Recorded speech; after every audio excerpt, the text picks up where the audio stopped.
Yes, ladies and gentlemen, it's Friday night, so of course you know what that means. You're on the bus. Time for a wee trip into the archives, and tonight, yes, it's a very specific subject. It's quite relevant to what's going on at Celtic right now, because as it turns out, the old City Group link has been exercised again, I would say, in the last 24 hours, because you happen to have just signed somebody who's definitely came through the old City Group link. So tonight, yeah, that's what it's all about, because for the last 10 years or so, I think it's played a pretty prominent part in modern day Celtic. And of course, the whole question is, are we actually part of the City Group? Feels like we are, but it seems like we're not. But yeah, tonight that is what we're going to be discussing. We're going to be looking at the whole ins and outs of the relationship, the benefits to it and whatnot. So we're going to be going through all of that. And of course, we'll take a wee look at players and of course a certain manager that we might have got through the old City Group link. So, of course, as you can see, there's only two of us on screen just now. Russell did say he was joining us tonight. So it's a case of if and when he turns up, hopefully he jumps on. I've just left a message on WhatsApp just saying just jump on when you get in. I'd imagine because he was on literally an hour ago doing a show. So he did say he'd be on at 9, but something must have came up. But I've just left a message saying just jump on when you get into the house. So yeah, other than that, I guess we'll just get started. We'll just get this bus on the road. So, yeah, you and I were doing old TNF last night. But here we are. We're back on our usual Friday night slot, mate, doing old Bustalgia. I say we drip into the archives tonight. So, you're looking forward to it, mate? How you feeling anyway? I am doing good. I'm looking forward to this one as well. It's amazing how many times it's came up in just the natural progression of Bustalgia. Anybody that's watched us will know anytime we're talking about transfers, Manchester City is always a dominant factor. And we were talking about players and loans. It's always Manchester City. When we're talking about stuff behind in the boardroom, there's Manchester City popping up again. So I wouldn't be surprised if Russell's doing it at Manchester City right now. He could be talking to him about another podcast or a couple of Arab sheiks, you know. Yeah, he's getting tapped up there. He's heading off with Jota to pastures new. Who knows? But yeah, he's see if he appears, if he comes on, then that'd be great if he does. But obviously, say something's came up, then so we will just soldier on, because Liam, this is not our first rodeo. We have obviously done a show together, just the two of us anyway. So I'm sure we'll be fine. I'm sure we'll get through it. So yeah. Let's obviously just get all the good stuff out the way before we get going, guys. So, of course, if you have just discovered the Bhoycie Bus and wish to keep us in your life that a little bit longer, by all means, hit the subscription button. And remember to hit that little bell notification so that you are reminded when we go live. Obviously, hit the like button. Helps us massively. As Russell actually did say earlier on, it turns out a dislike as well actually helps us as much, because YouTube just likes interaction. That's why YouTube pushes on the old algorithm when it comes to recommended channels. So any interaction is a good interaction, but of course we would still prefer if the thumb was going in that direction. So by all means, if you could hit that, that would be massively appreciated. Of course, you share the link of the old Bhoycie Bus on social media, and of course you can follow us on Twitter. We did set up a Twitter account not too long ago at Bhoycie Bus. Very, very simple to find. And what else do we need to do? Oh yeah, of course the comments tonight. Also get involved in the comments if you so please. And yeah, in terms of sponsors, obviously head over to piesports.com. As I always say, get over there before Terry Robb and Steve-O steal all the pies. Who ate all the pies? Evidently they two did, especially Steve. Steve-O loves a kebab pie. He absolutely loves them. But yeah, I think it was Terry that ordered, was it 37 kebab pies when he was steaming one night after we won the league or whatever, or won the treble or something. Fantastic. What a guy. What a guy. Looking forward to more insight from Terry when the new season rolls around and all PMP. Favourite on the bus. And of course, another sponsor, another speaking of favourites on the bus, this sponsor always gets a reaction indeed. It is, of course, edpharmacy.co.uk. Head over there and use the code BUS10 to get 10% off. As you know, as I said last night, be like Callum McGregor, have that endless energy like the old Duracell bunny. You can go all night long. Yes, so head over there and BUS10 to get 10% off on whatever product you wish to purchase there. And with that being said, I can give you a quick trivia, Liam, if you would like that. You're on your own tonight with the trivia as it stands right now. So do you wish to stand up and face this one? There's only 5 answers to it, to be fair. All right, sure. Go ahead. Okay, no problem at all. That'll help me. So today's question obviously revolves around, no surprise, obviously Celtic and Manchester City. So it turns out that they've played each other 4 times this century in competitive games and friendlies. They've also played each other in a couple of friendlies. So I'm just looking for the names of the 5 goal scorers for Celtic in those fixtures.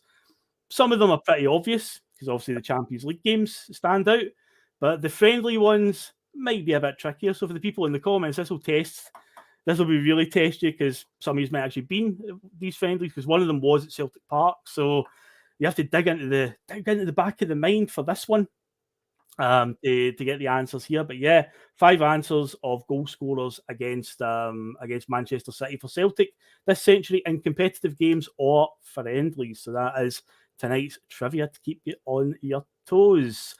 Okay, with all that being said, let's get down to the matter at hand. As I say, tonight's subject was one that just came to me recently, but again, when it comes to Bustalgia, obviously I've done a lot of episodes over the last year. Most of it has obviously been looking at seasons of Celtic, going back, looking at a full campaign, looking at the big moments, but obviously we're in the pre-season just now, and a lot of big things have happened. So for the last few weeks, I'd obviously been thought, do people want to listen to me talk about the 2013-14 season? Neil Lennon's last in his first stint, which is one of the ones I've got on the back burner, or do they want to listen to more about what's relevant right now? And that's why I did Brendan Rodgers sort of in focus last week. And then again this week, I was like, what can we do that's in focus? This City group thing is something that's been there, played a very prominent part in the last, I say, decade or so of Celtic's history. So you're right what you said at the start there, Liam, with transfers. They're certainly prominent when we're in the old transfer market. A wee loan here and there. So yeah, I thought, why don't we take a wee look then at the relationship between Celtic and Man City and what it's done for us, essentially, because let's be honest, it hasn't really done much for Manchester City when you look at the way it's worked out. But yeah, that's what I thought tonight. We'll do that. And as fate would have it, and as things have turned out, as I said at the top of the show, we've actually signed somebody today who is clearly came through the old City group. But who are the City group? Who are they essentially? So obviously they're not just all about Manchester City. So the City Football Group are basically a British-based holding company, and they're split between 3 different companies. Obviously, 81% of the company is owned by the Abu Dhabi United Group, who are obviously the ones that run Manchester City. 18% by an American firm called Silver Lake, and 1% by Chinese firms, Chinese Media Capital, make up the City Group as a whole. Now, at first, when they set out the early idea, here's Russell coming in now. Here he comes, rockstar entrance. There he is. Yes. Yes. Sorry about that. Sorry. Do you know what though? I've always got an excuse. I was watching the man who used to do the theme tune live in Brian person. Cardigan. Nice. Brian Cardigan was playing up the top of the tune, and I was like, "That's a bit rude. Not think what he's done for this channel. Of course, it's a bit rude not to go and watch him, but there was just too many holding fans, I just had to go. No, I'm only joking. I was I just didn't want to leave. He was that good. He does a lot of covers, Liam, that he's very good at them. Very good at them. He did Rocking Chair by Oasis, which was a real highlight. And then before he left, what was the fucking song he did? That's such a line now, but it's right good. He was brilliant. But he was saying he was gutted that we didn't use it as the as intro song anymore. And I explained to him that Centric keep calling it a copyright thing, and he was like, "Mate, they've had £5. They've transferred me £5 since 2010." So he went, "They're chancing bastards." So all I'm saying is, there is a chance. Okay, I was about to ask you, is this an exclusive we're getting? Okay, I think Cardigan's now. I think he's ready to bring the tune back, and it's not on Brian, who's been nothing but fantastic for the bus. Do you know what I mean? Of course. I'll need to get back into my video editing thing and look for any references to Jota and Ange in the intro and scribble them out. Sadly, but is that a fair excuse? I've always got an excuse. It's a very fair excuse, mate. But welcome on board, mate. Well, thank you. We haven't really started anyway. We're just scratching the surface just now. I was just explaining. I scanned the QR code before I came on, though. Oh, good stuff. Good stuff. No, all I've done so far is just explain what the City Group are. Essentially, they're made up of 3 different companies. Obviously, the Abu Dhabi Group, who pretty much run Manchester City. They own 81% of the group. Then you've got an American company that own, I believe it was 18%, and then there's a group in China as well that make up the last 1% of it. So early on, what was the City Group's whole thing? They wanted to expand Manchester City, their reach around the world, when basically they set this up in the early 2010s. So that, as you will have noticed with some of the teams that they own, initially their plan was to totally rebrand them and make them look like Manchester City, give them a sky blue kit, have them have Etihad as their sponsor, change their name to something City. So obviously there's teams like Mumbai City who play in India, Melbourne City, New York City who play in the MLS, and they all wear sky blue. They've all got Etihad as a sponsor. But yeah, the one of the core philosophies with the group basically early on is it's all about, you know, sharing players and sharing like databases, coaching and all that. So again, to say we're not officially part of it, we seem to be a de facto member of it. But when you look at all of the players that we have conveniently got from Manchester City and through different other links in it, it's kind of like, well, we're definitely tapping into that database now. Obviously, the name that is going to connect us right away is Mark Lawwell, who worked with the City Group for a long time, being Peter Lawwell's son. Naturally, this is where it's all came from. Now, the actual full team, the full list of teams that Manchester or the City Group own, as I say, Man City, obviously the top team. They are like the golden goose. They are the one that's all centered around, say, New York City in the US. They've got Melbourne City in Australia, Mumbai City in India, and then they've got Montevideo in Uruguay, Montevideo City as well. But then they've got some teams that are not City branded, which is one of the things that when you speak to Celtic fans about, would you be happy if we were actually part of the City Group?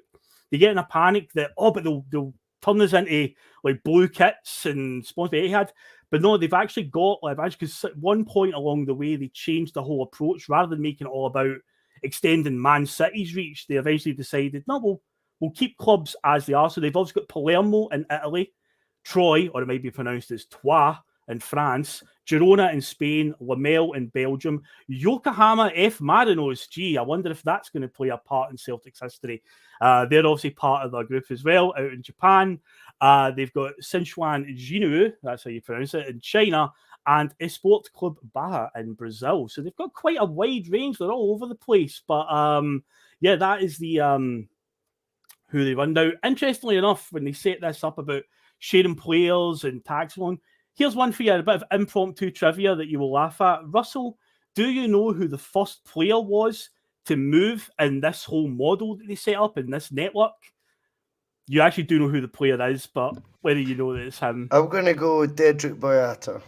No, it was Aaron Moy in 2016. Oh, fuck off. From Melbourne City to Manchester City, he was the first one in this network that moved. No Didn't play a way. single game for Manchester City, obviously. He got loaned out multiple times after that. But yeah, when I was reading up on the Wikipedia entry, it said that the first player who moved in this new network they'd set up between clubs was Aaron Moy. So I thought, I've got to mention that tonight, because as we know, and he's topical right now as well, having just retired today. But yeah, Aaron Moy. All I would say about Aaron Moy is I would shake his hand and I'd give him a big kiss. Goodbye. Thanks for those 3 months after the World Cup, Aaron. Cheers, Aaron Moy. Aye. But of course, before we came on, Liam, you were saying to me that you've had a bit of with what you work in, you've had a bit of a interaction with the City Group and also another group that we're going to mention as well. But if you wish to tell us about that one, where you had to you got an approach, not was it an approach from the City Group, but you're getting tapped up there, Liam? Hi, well, first I worked with. I helped a guy in Toronto try and get the Toronto FC franchise, and he was coming from Austria in a big car company thing over here, and so he was pals with the Red Bull guys. So Toronto FC, which it is now, which is part of a bigger like NHL and all that, in the Raptors and all that stuff, part of that group, they're part of Maple Leaf Sports. They originally wanted to go with Red Bull, and so it's funny, I got to work with a whole and see the whole Red Bull structure and how as far as like commercial stuff and all that. And then about 3-4 years ago, I was working with a crypto company, and we were getting all sorts of partnership offers from all over the place, and Citigroup was one of the ones that contacted us and got onto our shortlist. And so we were talking to them about being the sponsor for their training kit. And when we spoke to those, we had a lot of guys in our group that had worked with like Livent and stuff like that, and like the big like concert booking people, you know, CCP and stuff. And they were super impressed with the Citigroup as far as how well they did commercially. They were billing something like, they were making 700 million a year on their commercial ventures. I think that was something, the numbers, it was something like that. Yeah. And that was 2 or 3 years ago. Like, unbelievable. They really had it down. They understood how to take their product and make it commercially viable for people that people would partner and pay money for. And the fact that they're nowhere near the reach of fan bases any of the other big clubs have. I don't consider them a big club. So that was really interesting to see how they'd done that. And they'd done that by being really clever. Well, we'll see how the court case comes out. Well, aye, there is that court case pending over them just now. Aye. But I, Russell, earlier on, obviously, you were on with Connor, you're talking about the whole Saudi football thing again. This is where football's going. And these networks are obviously something that's popping up. You know, Liam mentioned Red Bull there. Obviously, they've been around. They're pretty brash in their rebranding. They do fully rebrand a team. They give you Red Bull kits, Red Bull in your name and stuff. You've got no choice in the matter. So obviously you've got a Red Bull Salzburg, who are like the parent club, the top team, and then it's RB Leipzig. But to get around advertising laws, whatever it is in Germany, the way it works, ownership laws, they're actually called Rasenball Sport Leipzig. Oh, RB Leipzig. Oh, I see what you're doing there, Leipzig. Very good. They've also got the New York City Red Bulls, and they've got 2 teams in Brazil. Unoriginally named Red Bull Brazil being one of them, the other one being Red Bull Bragantino. But yeah, they just basically rebrand essentially and just call you Red Bull something.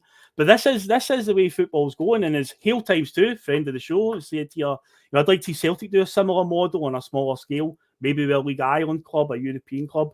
And of course, rumour is that we're trying to team up with Admira Wacker, I believe it's pronounced, but they are an Austrian Bundesliga team, because it is a Bundesliga. As for the Admira Wacker, there it is there in the comment there. They're an Austrian Bundesliga team. Earlier this week, there was news that we've formed a sort of feeder club type partnership with them, or looking to anyway. But yeah, like, do you think Celtic are in a position to have like a network like that, or I say right now we're kind of a de facto member of the Citigroup? Are we okay at that point, or should we try and have our own sort of network under us, do you reckon? Well, I think it's interesting with relationships, because you've either got to say yes or you've got to say no. And I think it's got to benefit both parties. And I worry at times that I think for Man City and Celtic's point of view, obviously Celtic see the benefits because they go, there's a ripple effect, but they've never went the full hog, have they? They've never went all in. They've never went, we're part of the Citigroup. And I think that's protecting fans' point of view. All right? Yeah. I think that's a historical thing where they go, we can't jeopardise too much. However, I think if we get the best benefit of the deal, then it works in our favour. I'm not convinced we've got our own shit together enough to then be dictating what other clubs do with our prospect. I just don't. I'm being honest, Phil. I just didn't think we're Celtic are now. I think sadly the food chain has changed. It's like I used to be beautiful. Liam used to be fucking Brad Pitt. You know what I mean? He still is a wee bit, but you know what I mean. Like, things move on, and I think to keep up with the wave, we might need to accept that being some sort of feeder club to Manchester City isn't the worst thing that could ever happen to Celtic. And with the examples we're going to go through tonight, we'll probably prove that as well. As for us being a feeder club to others, I would like us to have our own house in order first. Yeah. I don't run that place yet. I'm maybe being ignorant though as well to the benefits that these guys would get, purely because I don't know the leagues they'll be operating in, or the level they'll be, or the coaching level they'll get. we're maybe a wee bit ignorant to all that being Celtic fans because you think the world begins and ends at Celtic Park, which I get, by the way. That's what being a fan's about. I just find it hard to believe that when our best youth products fuck off to under 18s at Bayern Munich, under 23s at Liverpool, etc., I just wonder how the cream of that crop we could then be the feeder club towards it. I don't know. Not because I'm against it. I just think maybe there's still aspects we need to get sorted at Celtic first. Do you know what I mean? I totally. But I say it's just the way modern football's going, because it turns out there's actually a few more groups that have popped up when I was doing the research for this. I didn't even know this was a thing, but apparently a company based out of Miami called 777 Sports, they own Genoa, Standard Liège, Red Star Belgrade, David Genoa. Not David Genoa. But they own Genoa, Standard Liège, Red Star Belgrade, Vasco da Gama, Melbourne Victory, and recently purchased Hertha Berlin. And not so long ago, we're looking at Everton. I was like, I didn't know this was a thing, apparently, but 777 Sports, they're a company based in Miami. And then, of course, we've seen this week as well that Chelsea are trying to set up their own network as well, where they've basically bought Strasbourg in France. I believe it's pronounced Todd Bowley, who's the chairman of Chelsea, the American guy. He's got a company called Blueco that are basically the parent company who now own Chelsea and Strasbourg. So they're trying to now get into the whole networking with football clubs, because teams like Chelsea have got a huge number of reserve players that they just hoard. They actually got in trouble off at UEFA for it a while ago for their antics, where they just signed players. 33 players on loan. Yeah, and they do just like Man U and that, can't sign them. They just take them. 33 players on loan. Remember they gave us Musonda? Remember that was all around about that era as well?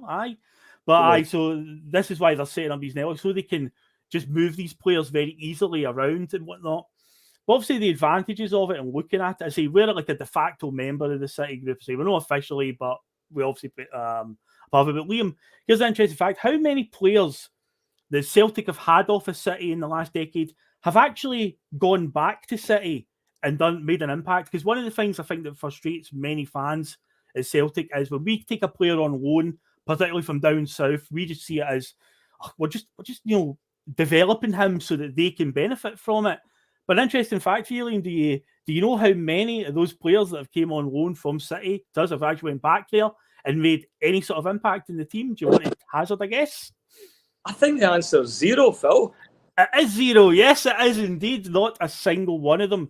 And I say some of the ones we were looking at later on, if I remember right, when we're talking about, say, Patrick Roberts, I'm sure there was stories at the time that he'd been made promises that going back down to City, he'd be getting back in the team or he'd be getting a chance, and it just didn't happen. So then you need to look at it from City's point of view, and it's like, what is really the benefit from you sending these players to us?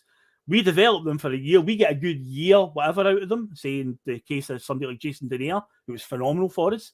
And he goes back to City, doesn't do anything, and ends up going off and playing for Galatasaray and Lyon and stuff like that. It's like, what really is the benefit to these type of things, Liam, for these clubs, you know? Are we just a dumping? I say, obviously, we're the ones that are benefiting in this relationship. Definitely are. But yeah, from their point of view, like, what is the point? No, I mean, even when we started getting guys like Frimpong, guys that had all their talent in front of them, that sold us to them outright, that was a pure gift. I don't know what they benefit from it. And we don't benefit. If they absolutely crush it, chances are they don't want to stay with us. So we have to get an understanding that all we've got them is we've just rented them at that point, you know. No person that's left Celtic to Man City then done anything. There is one. Billy McNeil. But yes, Phil.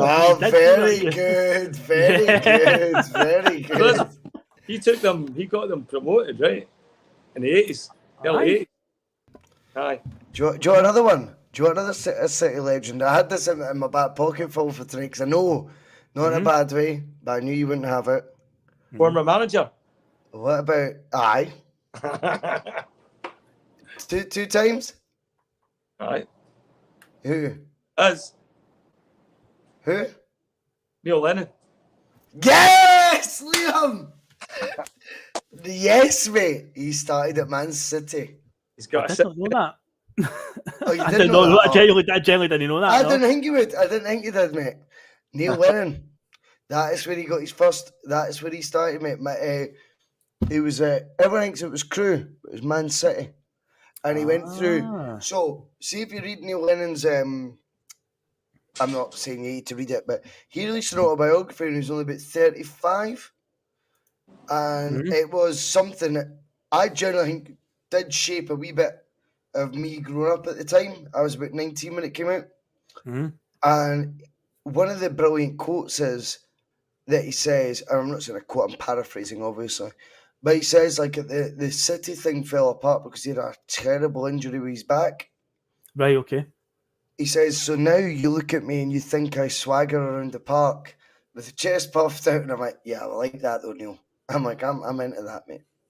I'm like, he goes, it's because I like my back. See if you look at him now, look how straight his back is. See when he walks, it almost looks awkward now. So when he was at Man City, he basically broke his, not Mike Tyson, I broke my back. It's a bit like that.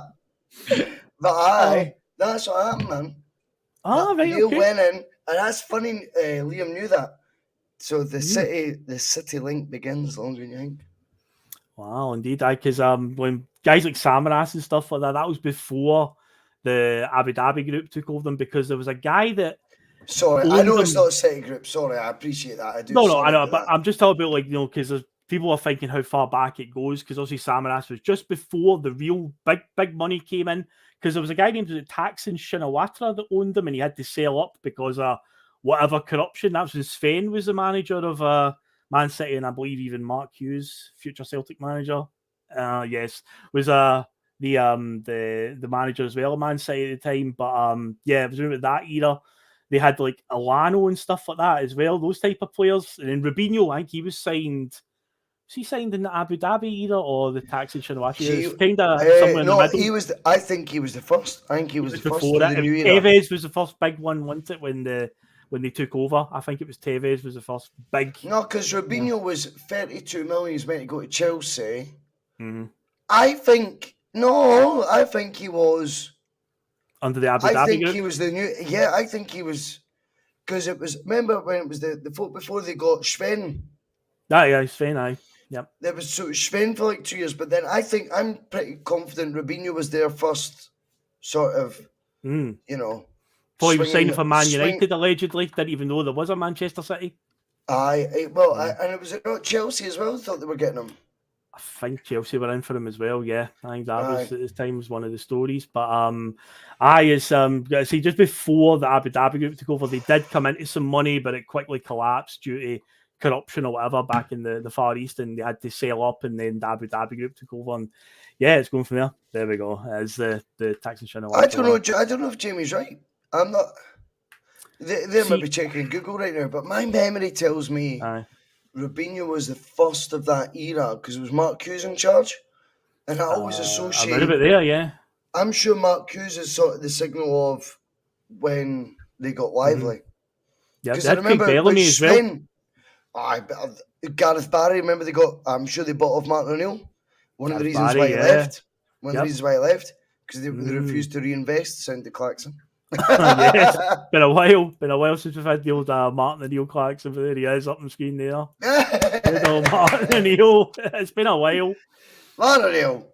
But I always got back. Yeah, I'm sure that when they did the first phase of this City sort of sport washing, if you want to call it that, or bullshit, I'm positive it was Joe up front. Joe, yeah. From like Moscow and stuff. Mm-hmm. I don't know, man. I don't know. Yeah, there's this little hazy period just before the Abu Dhabi group. I say they were in some serious money. So someone said it's City groups.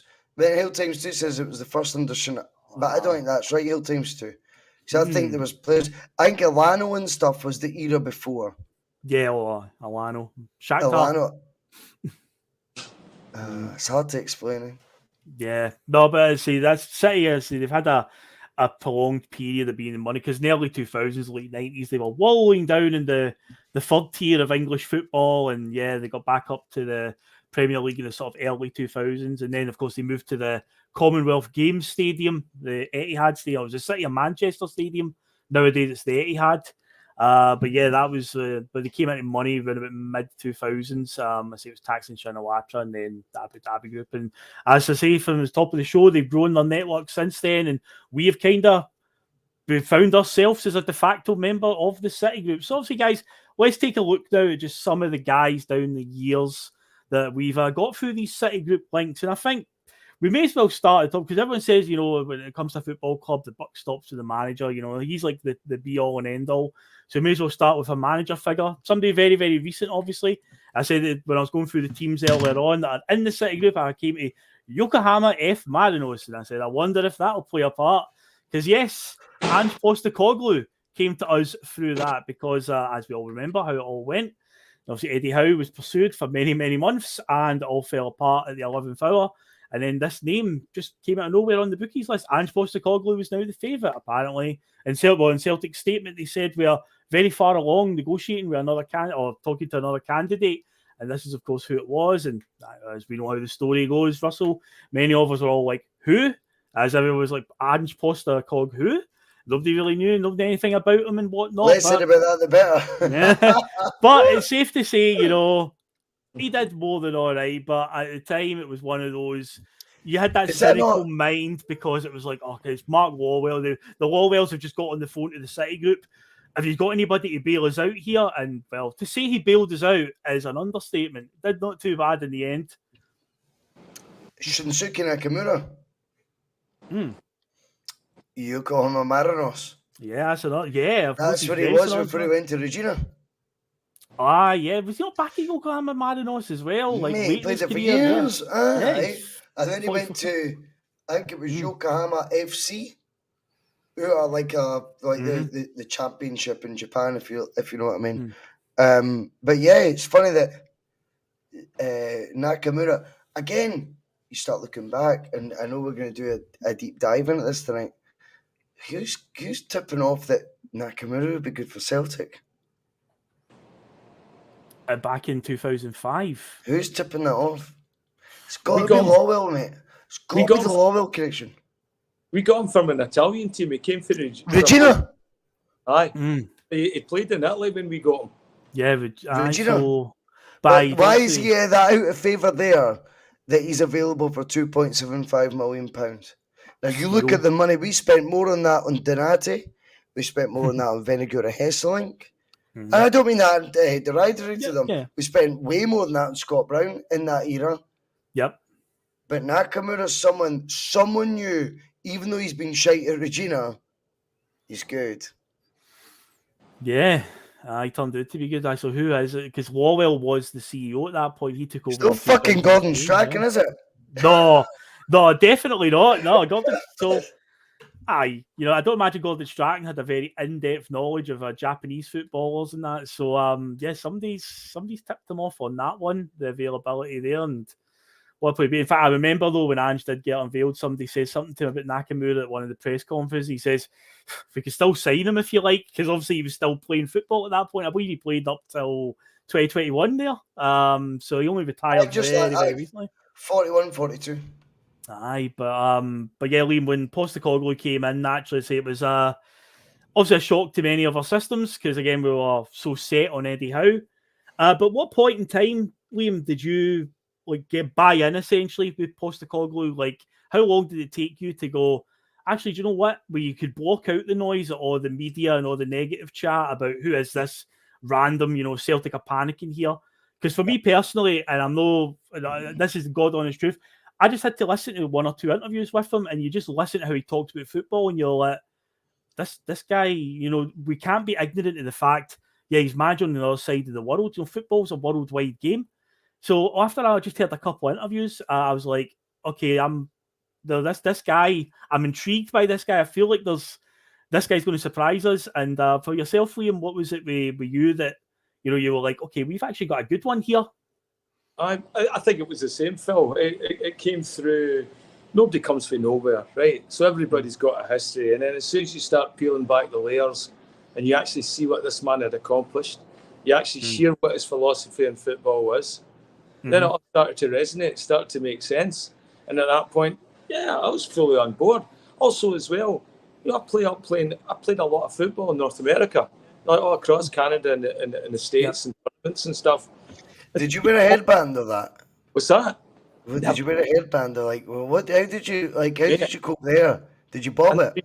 Ponytail, and my hair's been longer than this. I was trying to be Mario Kempes when I was young. Only oh, Kempes, nice. I've still got. I can picture it though, man. Like Kempes, fucking all tied up, man. Like none of that shit. Rock and roll, mate. None of that. Took my teeth out, went out, rolled my Took my teeth out. Oh, mate, you don't know what it's like playing in the city. You know when you're playing fives and you pick up. I remember picking up a bottle of water on the side and drinking that and go, when do we start putting ice in the bottles? So that's no ice, that's Alfie's false teeth. Oh. It was very bad.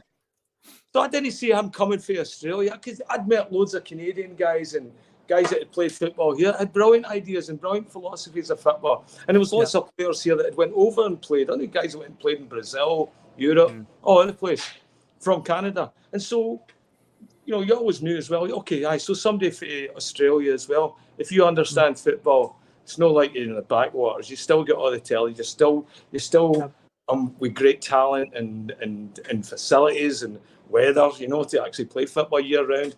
All that sort of stuff has in his favour. So it didn't take me long to get through him. And the City group, that wasn't a bad thing as well. That's not coming from nowhere. That means you're recognised as well by a huge corporation that takes value in being able to align and coordinate all their coaching, scouting, getting all their information and data in one place. And so he came with a pedigree that way. But you had to peel back the layers, It was all there. Just couldn't see it at the beginning. I think the word, Russell, is what a favourite of yours on the bus to use is the optics of it. Because again, we've chased Eddie Howe for we're just off the back of probably the worst season that I've definitely experienced in my life. There's a lot of anger in the fan base, mostly aimed at those at the top, Peter Lawwell.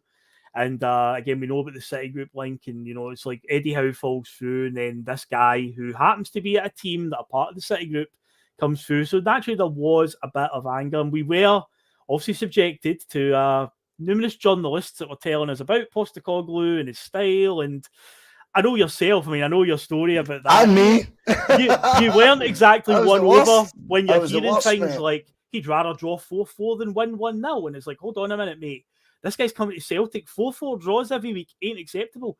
But I think it was quite on. You've said this many times in the bus. You could tell right away that Ange wasn't like that at all. You can count on probably one hand how many games we had in his time as manager where it was like 4-3 and all that. I thought, Phil, it was insulting to guys getting how would you describe it for the wee Dan Olowich? Getting a platform. Let's put it that way. This guy's a failure. What did you cut out there? He disappeared. Oh, he's muted himself. Oh no, he's got a mute button on. There it is. It's unmuted now. Say something again? No, I can hear you now. I hear you now. Yeah. Sorry, but I think that was the Wi-Fi, mate. Sorry, mate. Can you hear me okay? Yeah, I hear you just fine. So you're talking about platforms. I felt like Dan Olowich couldn't believe his luck. And I think what he did underestimate was the intelligence of the Scottish audience he was talking to. And he had no idea what Celtic Rangers meant. He just went in with this, what he thought was going to be a gushing terminology to describe Ange Postecoglou, where really, I'll never forget it. He was online on the Wee Fellas pod. It was Laura, him, and Tony. And he goes, I know, Andrew'd rather draw 1-1. He'd rather win 4-3 than draw 1-1 or win 1-0. No, it was draw 4-4 than win 1-0. That's what it was. I guarantee it. And Tony, I'll never forget Tony's face. He went, it was like it dropped. Do you know what I mean? It was like, I was watching it like, not in a bad way. I was like, cannot wait to phone him. Can he wait to phone him? And that always rung true to me.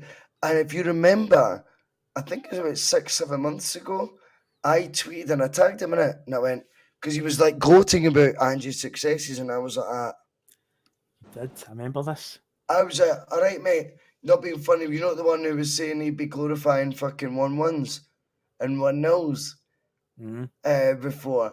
I was like, well, you know the guy who's saying he'd be a failure? I went, yeah, but I backed that up. Everything you said you didn't back up. I backed up why I thought he'd be a failure. See what the best bit about all of this situation is, if we bring it into the current terms, just very briefly, Phil. Yeah. Look at Brendan Rodgers' record since he left Celtic, let alone what he's already done at Celtic. You would never predict failure there. So there's no agenda. There's no one's going to go, oh, I want bites or I want clicks. I don't give a fuck about that. I was looking at Ange Postecoglou going, he's been a manager how many years? 26 years. He's won 4 Australian titles, 1 Japanese one, and an Asian Cup with Australia. I'm like, get to fuck. That didn't fill me with confidence. I thought it was a fair argument. I thought it was fair.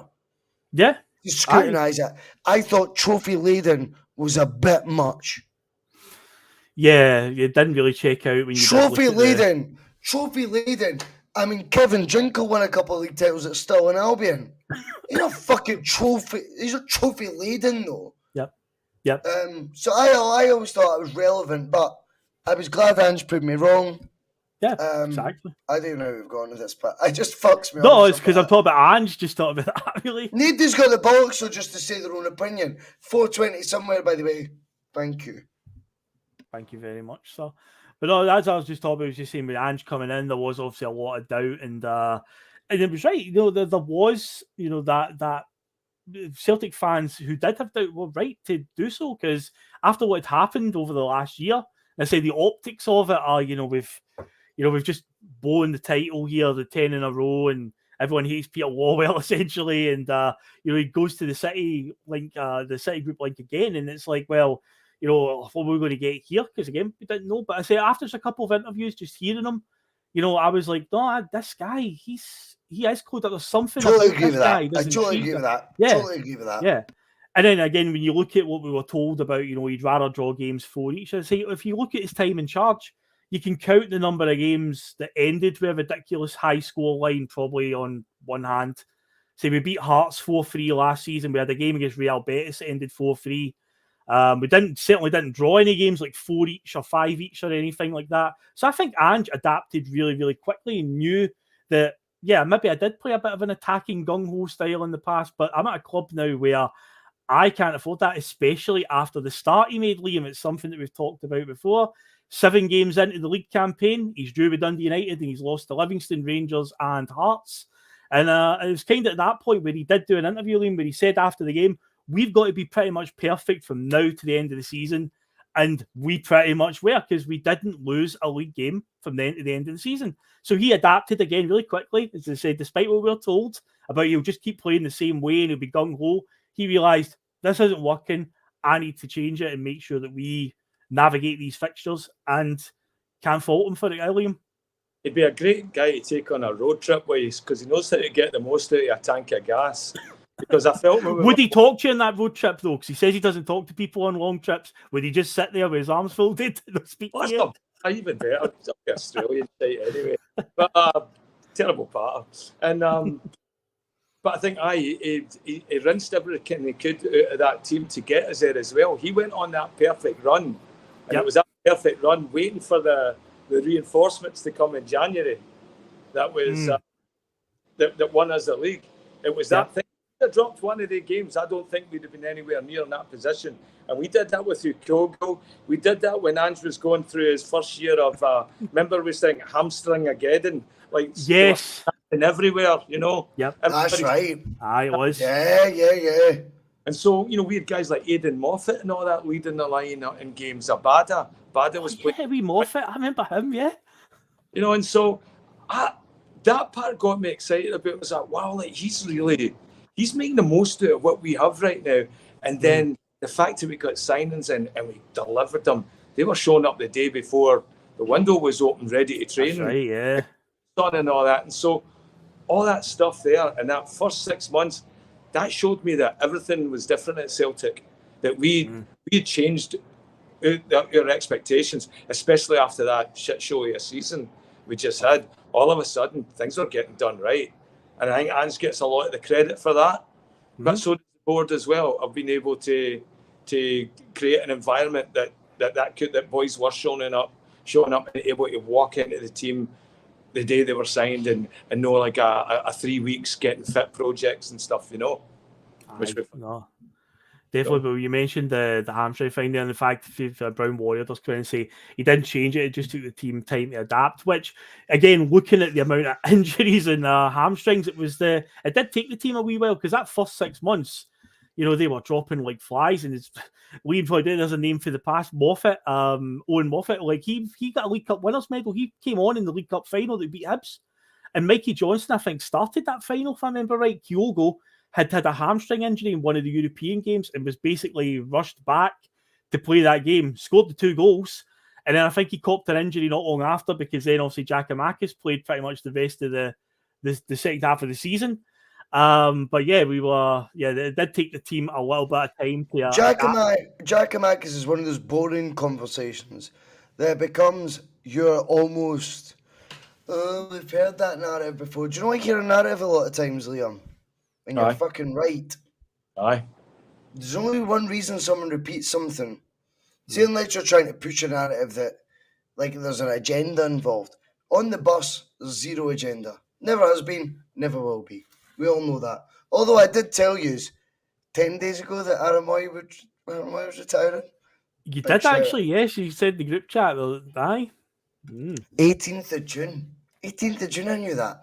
And you know what's mental? I am the least ITK guy in the world.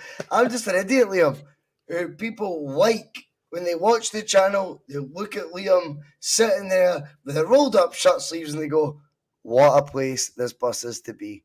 So they tell you stuff because they know you don't care. They know you're not going to put on Jim White's yellow tie, unless it's a Sunday Blair, David. But they know, but they know. You just look at the information and laugh. And I'm like, what? And I think going back to your point, it's the reality. No one's seen any of this coming, but no one should be surprised. Aye. You got a wee mold, Bhoycie. You've got a mold going. I thought that was the other side of the city's patter. Wee molds. Well, this is what I'm saying, though. I've just got a guy, right, who messages me. This is the honest truth. I won't say his name, obviously. He messages, right, without a photo of himself. It's a complete gay avatar. And all he loves is the fact that his daughters, and I know they'll be watching right now, so hello to you both, his girls watch. And that makes him happy. No. And in amongst all this, he's told me stuff that I went, that's impossible. Like, that's like, who knew Aaron Moy at 32 was about to retire? So we're going to have a lot of fun with this year, guys. Because you know what the bus is about? The bus is about being honest and having a laugh with it all. We're never, ever going to be in a situation where I go, when Kyogo sat down with Phil McGinlay. Oh my God. Like, right, Phil, we get the press conference. No, because we weren't invited. Oh, aye. But let's say you were at the press conference. You're one of 30 folk and you get to ask him what his favourite toenail varnish is. Nobody cares, mate. Right? Nobody cares. Nobody cares. Yeah. Right? To dress that up as Kyogo. Catch when Kyogo jumped on the bus with Phil McGinlay. They're lying to themselves with that stuff. Yeah. I like the fact everything we do and everything, any information I get, I mean, I say information with, I still say it like that because I just can't believe how accurate it's been. But I think it all comes from a good place. And I think it's because they go, he's all right. Mm-hmm. He's not trying too hard. If I've got a theory, I'll give you my theory. I will tell you my truth. I don't give a fuck whether it's right or wrong because they've got the courage or convictions to do so. But I also think if folk do know stuff, they warm to that type of person more because they go, he actually does it. It means nothing. It doesn't extend the size of my cock. Couldn't get any bigger. That is a joke, that last bit. edpharmacy.co.uk, bus 10, everybody. So I know they've led me up a garden path. Vice versa. Oh dear! How did we even get onto that? How did we even get? I know. That's I know, what the bus does. The bus goes on all magical. Don't tell my girlfriend about that. Honestly, you should be raging. You got between us.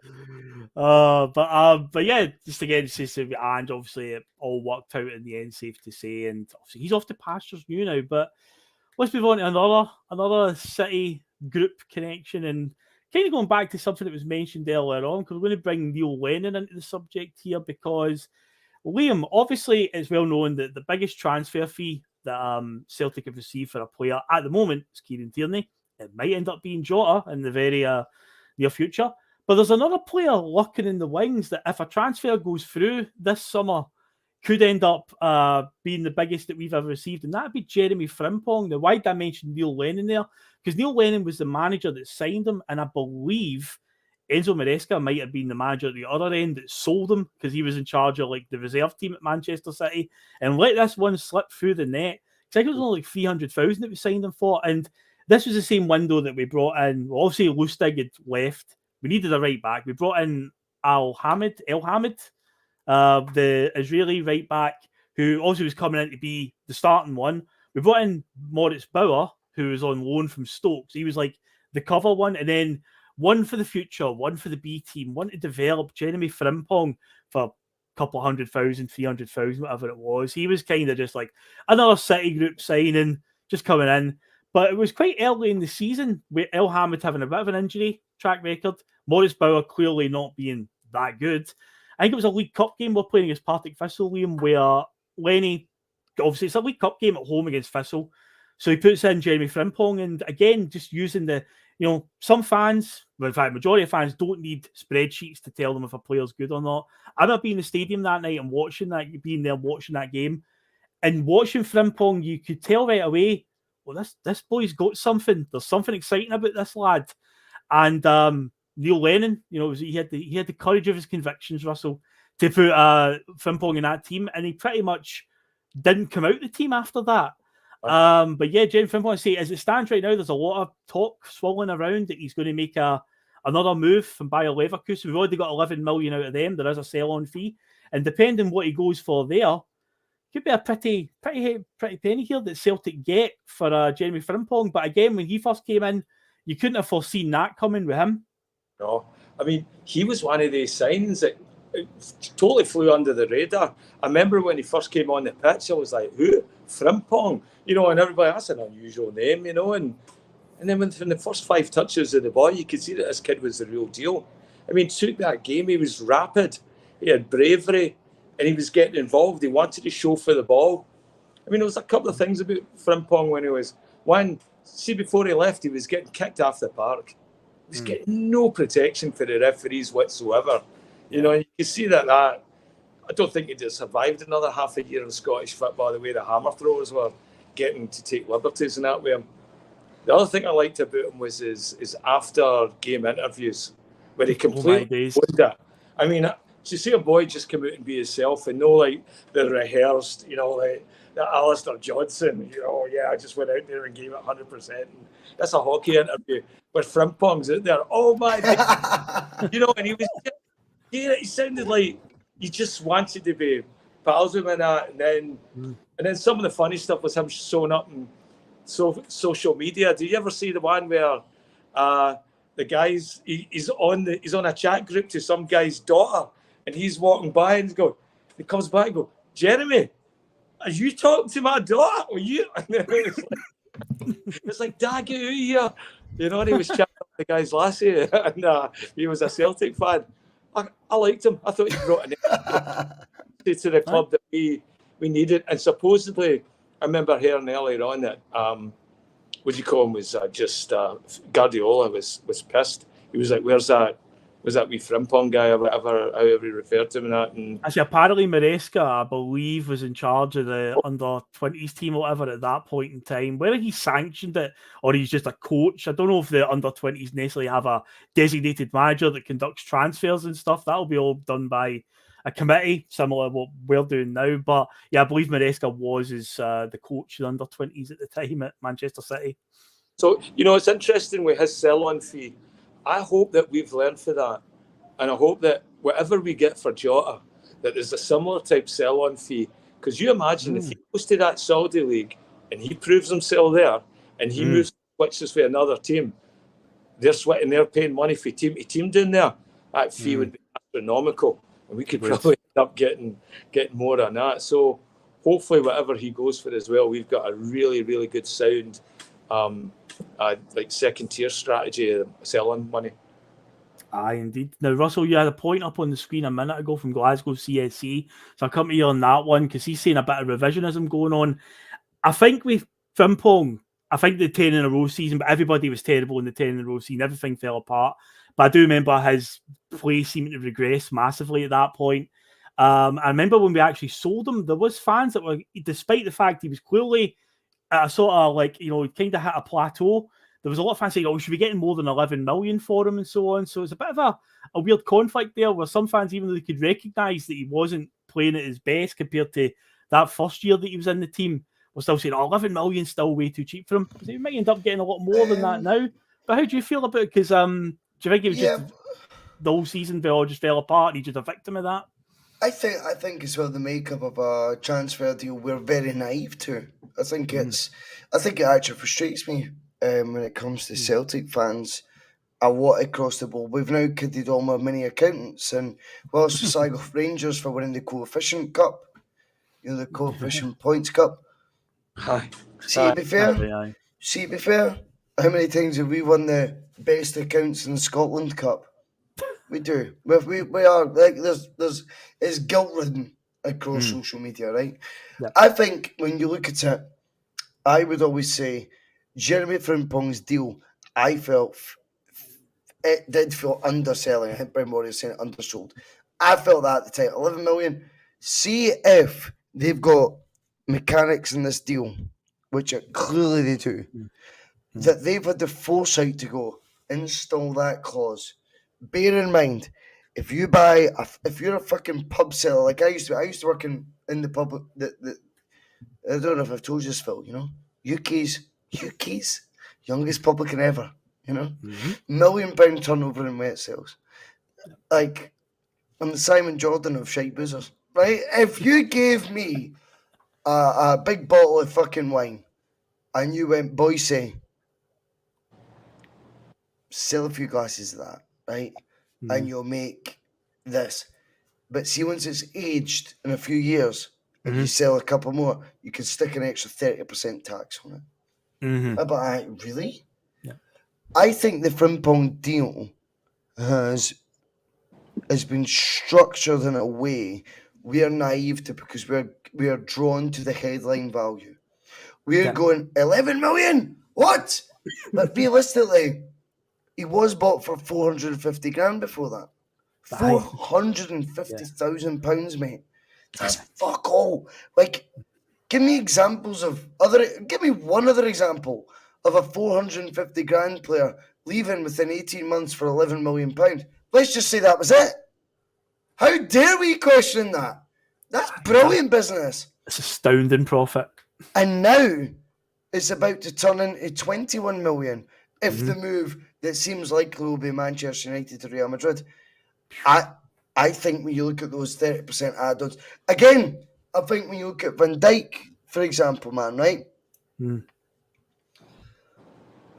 Dijk, 13 million. Sold by Southampton for 75. Absurd. Absolutely absurd profit. What did we sell Van Dijk for then? That's the question I'm asking. What did we sell? 21 million, mate. It's a 21 million transfer. Because we got 10% of the... Aye. If Tierney leaves this summer, He'll be 25. He'll be pushing £30 million player. We just don't see it at the time. If these deals, I think Celtic are a fantastic club at selling. Not convinced they're the best at buying. I don't think they share my aspirations in being a buying club. I'm hoping Brendan shares the same view as me. But I think when it comes to selling, Liam, I think sometimes the headline figure can be lost in translation a wee bit. Is that fair? Aye. I think right now we're going through a time where we undervalue ourselves, and I think we need to start holding out. We talk about Hibs and Hearts and Aberdeen and stuff when they don't do it with their players, and at some point stick our feet in the ground and go, no, the price is this.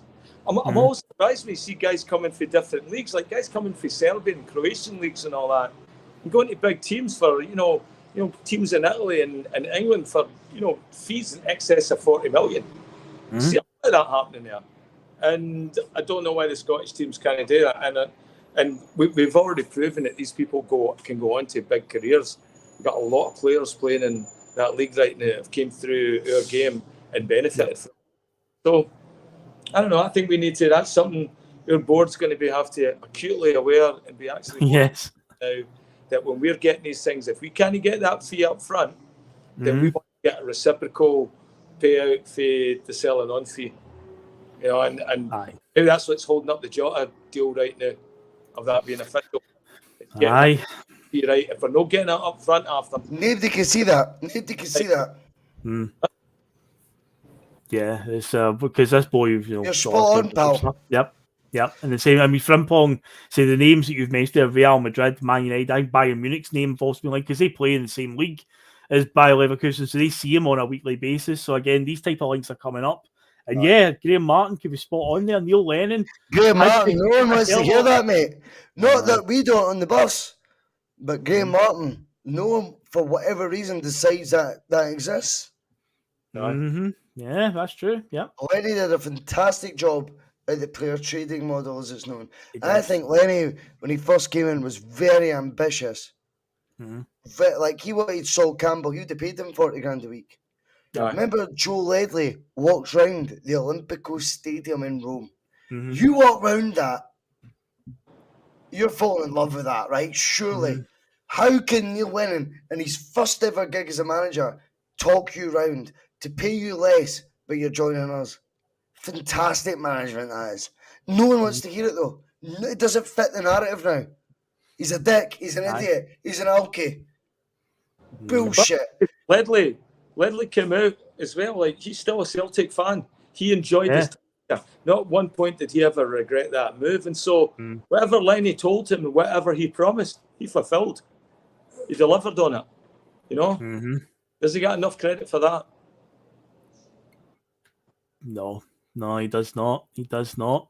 But no, in terms of transfer, some of the transfers he brought in, again, this thing where it's a guy you've never heard of, but they turned out to be amazing, like Victor Wanyama, Beram Kayal, Emilio Ezagiri, all these players from all these different markets for really cheap prices. But the profit that we turned over, we got a good few years out of them. Then you look at what they go on to do. See Wanyama, he signed Van Dijk as well for what, £2 million? And look at where he went. Well, let's be honest with Van Dijk. Lenny was in the scouting bit. He said, I looked around, he goes, I couldn't believe it. Not one other person in this country. Unbelievable. He's watching Van Dijk going, I'm like something's not adding up here. Like, he's looking at what he knows is going to become. He maybe didn't be a Champions League winner and stuff. Yeah. But he's going, how fucking good no one. Only Neil Lennon sat in the gantry that scouts are afforded. Like, obviously, at every stadium you get a media bit and you get a scouting bit where folk do their work. Lenny was the only bit in the scouting gaff at Groningen. Is it Groningen? Groningen, yep. Groningen. Yep. And when he sat there on his own, not one other person in that gantry watching what is about to become, basically, I think, the World Football of the Year at one point. Yeah, he was the best defender in the world. I think if you take Messi and Ronaldo out of that equation, he was the World Football of the Year. Agreed. And Cannavaro was the only one to ever win that. Was it 2006? He was 33. Yeah, Cannavaro won. He won the Ballon d'Or. Yep. And after that, and defenders never won it since. I think Van Dijk would have won it. without being so biased towards Messi and Ronaldo, Van Dijk wins that. Who spied him for 2.6 million? Neil Lennon. A JK who drinks in the tenants bar. How That's a lot, fucking disrespectful can you get? Aye. I mean, I want to know what the other scouts were watching if they weren't. I tell you seeing the what, talent. if I fucking looked at a player and seen that, Yep. I'd be dining out in that for the rest of my life. Mm-hmm. How dare folk question his football knowledge? Aye. How dare they? Aye. You tell me these Alan Partridges and Roy Hodgsons of the world, maybe not Roy Hodgsons is a bad example, Sam Allardyce's, etc., Sam who've Allardyce. had job after job in the EPL, 50 grand a week. Mm-hmm. They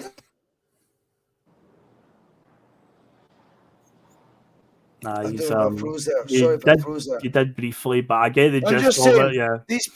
these pricks have never picked a player out like Lenny did with Van Dijk in their career. Aye. And they'd be dining out in it now if they had.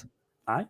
And there think goes that's a fair. recent example that I've seen there, like, Frimpong, who was bought as a B team player, essentially, just to kind of sit in the reserves, just to develop over a few years. Lennon put him in right away. 18 months later, we're selling him for 11 million, and he could very well, there's a very pretty penny imminently, so we'll see where that goes. But I do like a good link on this show. And Russell, as you were talking there about Lenny and his signings, you mentioned the Stadio Olimpico. And there's a player that we did get through the City group that had his best moment probably in a Celtic shirt at the Stadio Olimpico. He left us all, shall we say, head over heels that night with his goal celebration. And again, a Neil Lennon-led side that night, I think you'll find, against Lazio. Because, Olivia and Cham, a player that you've been compared to somewhere in the past, I believe, Russell, as well, in an analogy that was put online, but I'm not saying much more on that one, but you know what I mean. Olivia and Cham came in with a huge... He never fulfilled his potential. Yeah, exactly. It was a strange thing. He always had his eyes elsewhere. Oh, yes.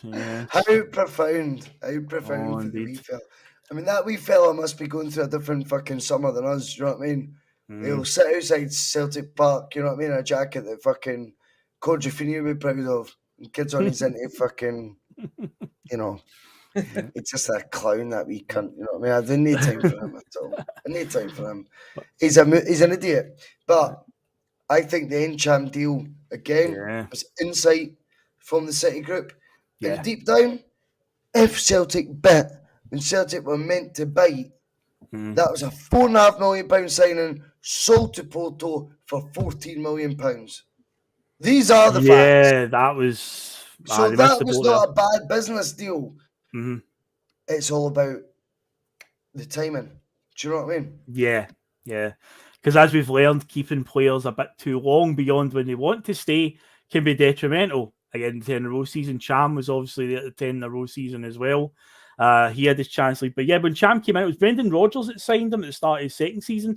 I remember when Brendan had been talking about it in the build-up to it, saying, we're working on a deal right now. I'll be very excited if I get it over the line. And when Cham signed, I was very excited. Knew nothing about him, but just this idea, I think it was like 4 million, 4.5 million was spent on him. Young French midfielder. He's coming through Manchester City's academy. I was quite excited about it, and he did obviously start well. And on his day, he's one of those players that, see, when he was up for it, he was an absolute baller, Liam, at times, the way he could spread the ball around the park. With Cham, obviously, people talk about the attitude stuff and all that, and that did kick in. But let's talk about this highlight, is the big moment. Naturally, it was the Neil Lennon return season, his first full season back. His manager, we go to Lazio in that Europa League group, a Europa League group that we topped, by the way. The only time Celtic have topped a European group was that season.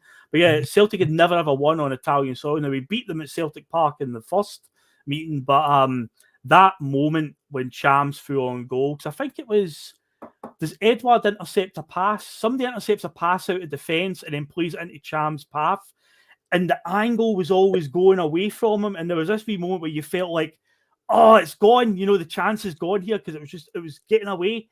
But see, when he dinked it over the keeper, and even Chris Sutton's on commentary that night for BT Sport, and he can't hide it as well. He's just like, he's loving it. But that was a absolute moment in time, wasn't it, in recent Celtic history, Liam? It was absolutely brilliant. It was surreal. It didn't feel like a Celtic game. It just, like, I'm talking the second game, it was brilliant. Just, limbs everywhere as soon as that goal went in, jumping about the pub like a dafty. The way he took it, clinical. I thought we were getting some player. He was brought in to replace Scott Brown. But what happened? We couldn't replace him, yeah. That time became so reliant on Brown for other things that we couldn't fit in the Cham into that position. And I think once he realised that he was never going to be able to get Scott Brown out, you could see his desire faded, right? His output faded. And, but seeing him that big night in Rome against Lazio, that was a guy, that was a player we were meant to be getting. And, yeah, unfortunately, we weren't able to provide the place for him, at that point. We couldn't get rid of Scott Brown. We couldn't find a way to play without Scott Brown. Yeah, I think Cham's attitude, I think that you got right. I think when you look at it, you look at the spirit of Callum McGregor and the talent in Cham, and naturally managers gravitate towards the worker, the spirit, and it's Callum McGregor. And Callum McGregor, by the way, has turned himself into a better footballer than Cham could ever dream of. But it's because he had the hunger to do that. Cham just didn't have that. And I just want to very quickly say, John Kiernan, he's just tuned in. He cannot beat Phil's knowledge and passion for the Glasgow Celtic. Respect, Phil. John, you, me, both. I know Liam shares that. Everyone on the bus, absolutely, I would rather get out there, I didn't like being a dick, but Phil, you're the man. And we love what you do for the channel. And I tell you enough times a week in private conversations. So thank you, though, mate. And I'm glad that John's recognising it, mate. Oh, thank you very much, John. Thank you, everybody. It's that just make me talk about something I enjoy, and I'll talk to you all night about it. And Celtic is, something I'm very, very passionate about. So evidently, talking about it, no problem at all. No problem. It's an absolute breeze. I love it. And but that night in Rome was spectacular. But Cham, another thing from that season, though, and funny enough, this is not a season we've covered yet on Bustalgia, and it is one that I will get to, because I've talked about the COVID trilogy, and this did happen in the season that started and then got shut down because of coronavirus. At the midpoint of the season, after we'd lost that, we'd won the League Cup final, but a bit of a shaky League Cup final, to say the least. Rangers beat us in the New Year game, and in the second half of the season, we came back from Dubai, ironically, and we were unbelievable for about, I think we won like 12 games on the bounce, and Neil Lennon shifted up the formation, and one of the players, Russell, that again came into that system was Cham. Cham was playing in a 3-5-2 in the midfield with McGregor and Brown, and Cham was brilliant sitting at the sort of base of the midfield. He was looking reinvigorated again. But again, that's another thing, people aren't ready for those conversations about Neil Lennon, where he changed it, and we were cruising at that point. Hilarious. Yeah. Had we got to play that game against Rangers in March before the coronavirus shutdown, he was going to make sure that Stephen Gerrard lost his job that day. It was even just to make him lose his job. That's one of the ones where you look back at the Brendan era, what gives you the goosebumps. It was going to be one of those. They'd lost to Ibrox 1-0 at Hamilton. They were 11 points behind, mate. Like, nobody cares, mate, right? Next up is us going there with this new formation. I think folk underestimate what January to end of February was. That spell after the winter break to when the league got closed down. Yep. I think is like the Oasis thing. It's called the lost tapes, Phil. Yeah. That's Celtic's lost tapes. Folk always go, Lee Griffiths, he was good in 2016. And I'm like, you want to see him as a partner with Odson Edward? You remember that? No, nobody does. Yep. Nobody remembers it. Nobody remembers Neil Lennon was acutely aware that he had fucking been measured by Gerrard and Mickey and Gary McAllister. What was Mickey Beale doing there? He was the spit bucket carrier or something. Because there was Gary McAllister was the assistant manager. Yeah. What was Mickey Beale doing by then? Picking up plasters off the floor or whatever. I know he was the brains beside. I know he was the brains behind it all. Anyway, either way, no two ways in my mind. Neil Lennon recognises, fuck, They've got a handle on how we set up. So they change it. I'll have the winter breakdown to change this. The wee Christmas sort of spell that I think is a very refreshing thing that Scottish football does. You know, whilst we always chase what England does, you know, that was a fantastic idea. And during that period, I think if that's a Brendan or an Ange, changing formation completely, bringing in a guy out the woods like Lee Griffith's a controversial character, and getting them to do what they did in that period of time, I think we'd be wanking over that, you know. And I just think Neil Lennon, for whatever reason, that's the lost tapes, Phil. No one wants to hear this bit. Oh, it's fantastic management. That's aye. Then say Cham was in the middle of that. There was a night we played Motherwell at Fir Park, and we were absolutely unbelievable. I think we beat them like 4-0. Remember Cal McGregor scoring like a volley from just on the edge of the area? It was like a great team goal. That's right. But yeah, it was like we were just playing great football at that point. And then we had the coronavirus shutdown, sadly. But that is a season that I will be doing a deep dive on at some point in the near future as Russell's light goes out. But yeah, in terms of Cham, it was started well for Cham. But yeah, I think the fact we didn't capitalise on that offer, which going by Celtic's model over the years, it just seems very odd that they just didn't take that. It just seemed very, very strange, given that we're all about selling and making profit. That was an insane profit to get 14 million, was it, from Portal? So it's like, I think after that and not moving Cham on, these are the type of things that came back to haunt us in the 10 in a row season, because we had too many players on the books who were wanting out at that point. As Lenny says as well, though, about that, he goes, the 10 in a row season, which I think he's been more diplomatic about in recent interviews. Obviously wants a job. But he also said as well, he goes, if I see Fraser Forster, I'm going to wring his neck. Yeah. I think that was a huge part. A huge part. Like, see if you've got a go-to guy in a key position. This need to be a goalkeeper, Phil. But if that's one of the guys you hang your hat on, and it's 10 row, see when you're then produced a sheet that has maybe Thiago Holm on it, which Brendan Rodgers right now going, sign it off as long as it affect my budget.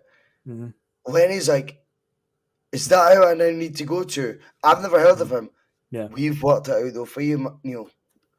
Well, who else is verifying this? No one, Neil. But you're lucky to be Celtic manager. Yeah. I think that fucked all that. I think, as he said about Foster, you know, I'd wring his neck if I seen him again. He was laughing. See, I'm so glad of what he's went on to do. I think that needs to be taken into account as well. Like, you need your guys around you. Like, I couldn't do the bus. We are comparing very, very loosely here. But I couldn't do the bus without the likes of yourself, Phil. Even Steve O'Matt of late. You know, Liam's my maverick striker. Do you know what I mean? If Liam shows up to train, I don't care.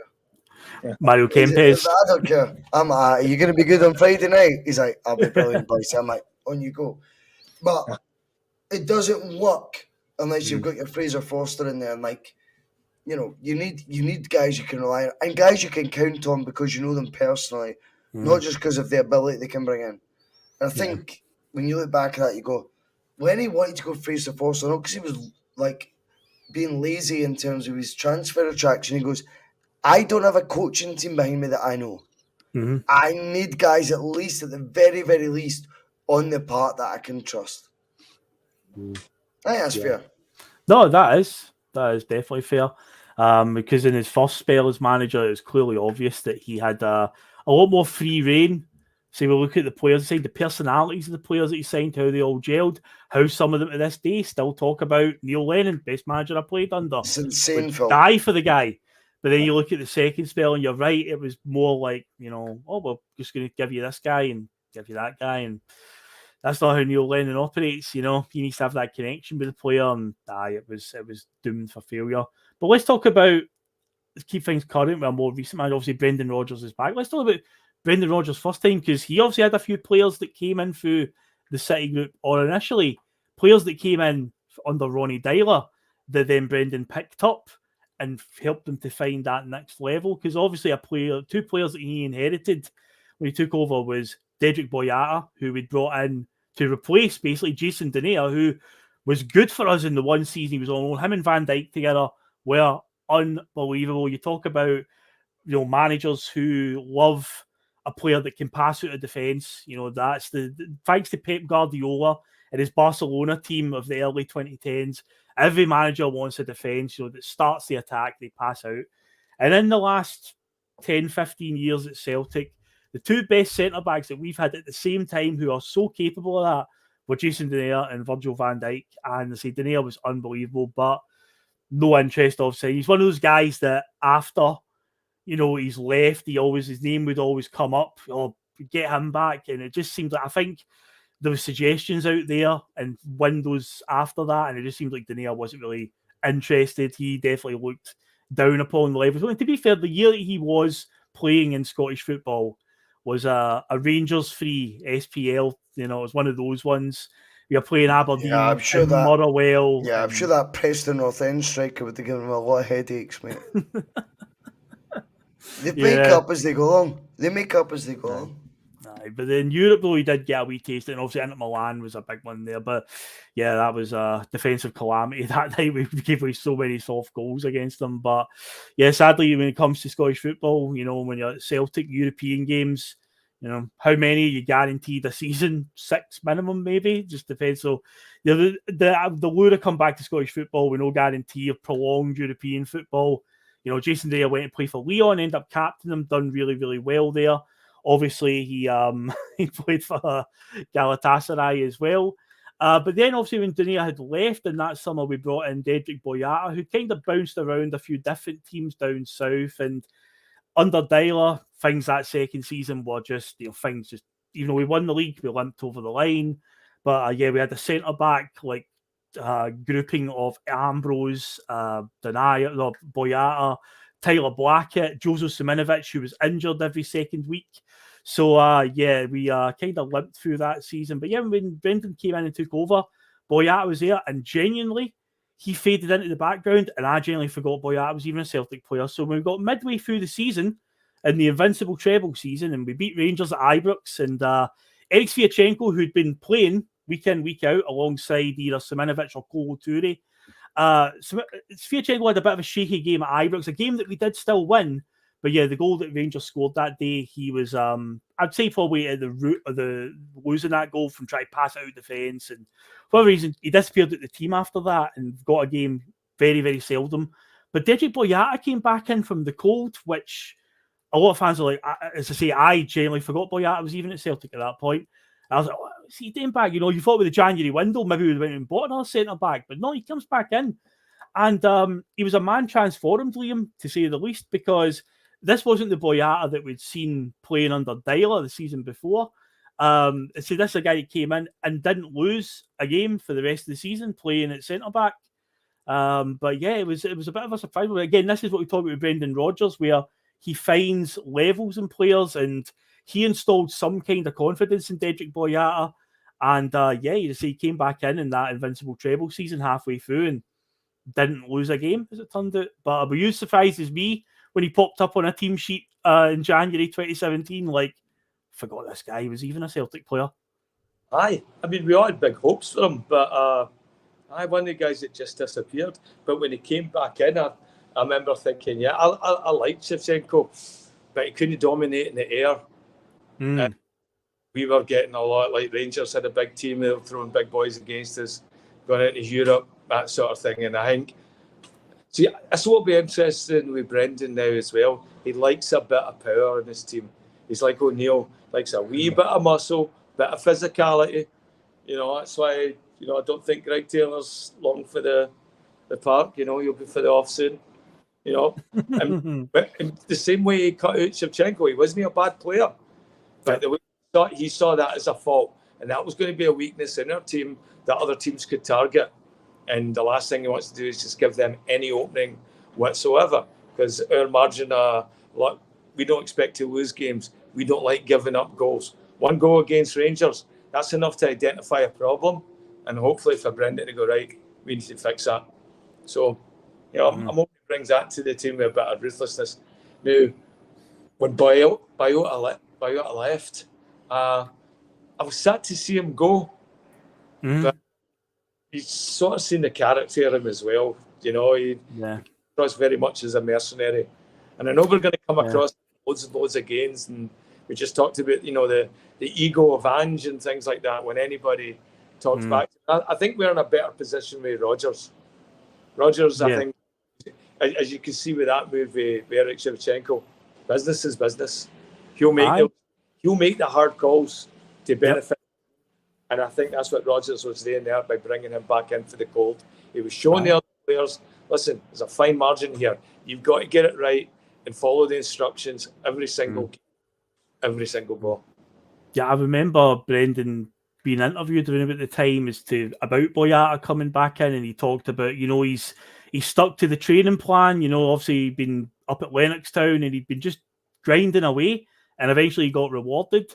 Now, here's the thing, though. Boyata wasn't exactly perfect, Russell. He still had a few mistakes, and especially in the next season in the Champions League. I can remember one in particular where we were playing Bayern, and he tried to pass the ball back to Craig Gordon and fluffed it, and I think it was Serge Gnabry took the ball off him and just went round the keeper and scored. And then there was a game at Ibrox, the 3-2 one, where Josh Windass scored after like 90 seconds, where Boyata panics on the halfway line and makes a mistake. But looking at the team that Brendan's coming in and inheriting now, we've also got a centre-back who's got a wee bit of a track record where ultimately he's quite solid like Boyata was, but he does have a bit of a brain fart moment in him, and that would be Carl Starfelt.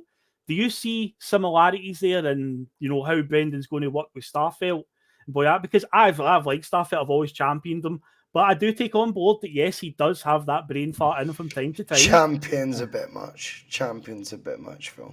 Well, I've always been praising him. Well, but I've always been on his side. I've always been on his side, Definitely Sorry, I didn't want to turn it into me challenging Big Phil McGinlay. But it's all right.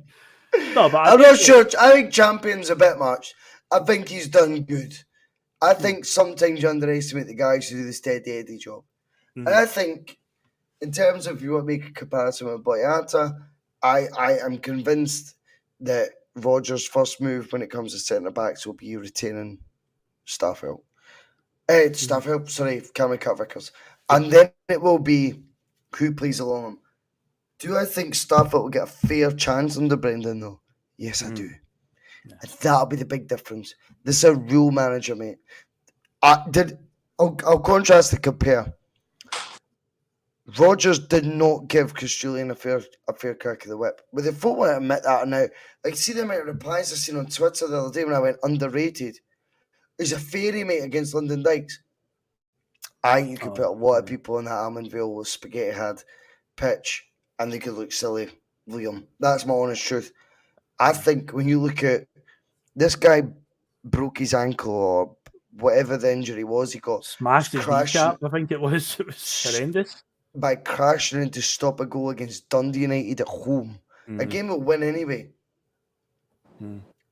I think Julien would be given or afforded an opportunity by a less petty manager, shall we say. And I think Ange had pettiness in him. When I said that, by the way, I'd be consistent on that. I felt there's personal stuff that he let override his opinion.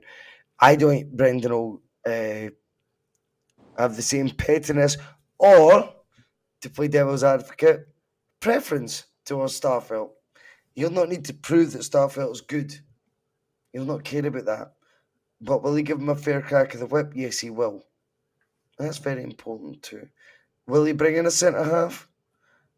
I think it'll be intriguing to see whether he thinks Kobayashi will challenge for that jersey. Yeah. I don't think he will.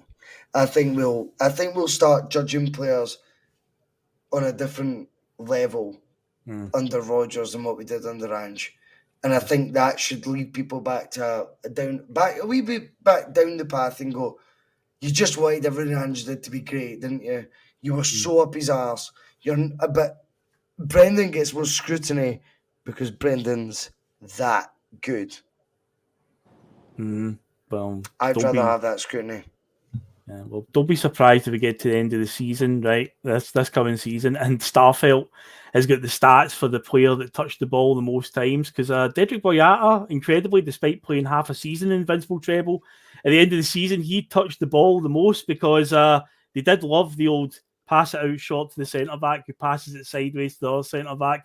back to Boyata, who then passed it forward to Scott Brown, decided there was nothing on, passed it back to him. Don't be surprised if Starfelt finds himself racking up those numbers for the completed passes. He could be in that role this season. There's one thing that people always criticise him for is his passing out of defence. So we could see that it'll be a case of keep it simple, keep it short, keep it to the guy that's nearest to you. Don't go on any meandering runs to the halfway line and try and pass it from there. Just keep it short and simple. Go for the safe pass. See, that's what he did with Boyata when he came back into the team. And he just he might do the same thing with Starfelt. Just just keep it very simple, Carl. Don't dwell on the ball. I say don't go a wander with it. Just pass it to the safe option and keep us out of danger. I say especially in Europe. But yeah, I do think we do need another centre back to come in anyway, because right now, yeah, we're a bit light there. Kobayashi doesn't fill all of us with much confidence. But Russell, another player from that era, with a City Group connection, and naturally this wasn't just this boy ended up being obviously a great player for us. He ended up having an effect on another player in the team. So naturally, Patrick Roberts, who came in under Dyler for half a season in the 2015-16 season, and you could tell that this boy's a player. It turned out that City had paid like 11-12 million to Fulham just a couple of years before when he was like 16 or 17 years old. Yeah, it was 11-12 million, £11.5 million from a championship Patrick Roberts. That's what they paid, aye. So they loaned him to us. You can see again, he's that exciting player. He's the type of player that when you think of Celtic, with wingers, the skill, very the rare guy player as well, sponsored by Adidas. Did you know that? I didn't know that. I didn't know he was sponsored by Adidas. He was massively sponsored by Adidas. Right. Patrick Roberts was part of their brand. Right. Okay. But anyway, I need to go. Oh, I okay. have to leave you. I do apologise. I have friends in situ that I'm going to go see. Not for I wish it was for a lively one, but no, completely different circumstances. But I'm going to go. All right. It's no bother. The Saudi Arabians. The Saudi Arabians tap me up again. 50 grand, 50 fucking grand, Liam. Do you want some? Just fucking stop talking then. No. No, it's a different situation. But You're mine away. Oh, enjoy yourself, Russell. Thanks for coming on, babe. We'll wrap it up pretty soon anyway, Liam, because we've done an hour and a half anyway, so we'll look to finish it in the next 15 minutes or so. But yeah, Patrick Roberts, I was saying, he had an effect on James Forrest, who, of course, I think it's safe to say that James Forrest's best time in a Celtic shirt was when he was competing with Roberts, because the two of them were playing at such a high level. It was one of those ones where you couldn't really lose no matter who played that week in that position. The competition obviously kept both of them sharp. But yeah, he was a player. So he came in for that half season under Dylan. And initially, you're like, okay, with the eye test alone, so if you're looking at spreadsheets and all that, you can tell this boy Robert's a good player. But obviously, he was there for an 18-month loan initially. So Brendan then gets a hold of him for that year, the Invincible treble. And phenomenal player, wasn't he?